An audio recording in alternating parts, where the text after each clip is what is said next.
মই চকুৰ মনৰ সিংহ ব্ৰাহ্মণ পৰশুৰাম হলে ৰাম বৰা শ্ৰীৰাম বুদ্ধ কল্কি নামে দৰ্শ আকৃতি ধৰিছা কৃষ্ণ তজু পাৱে কৰো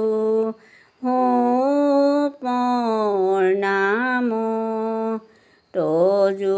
পাৱে কৰো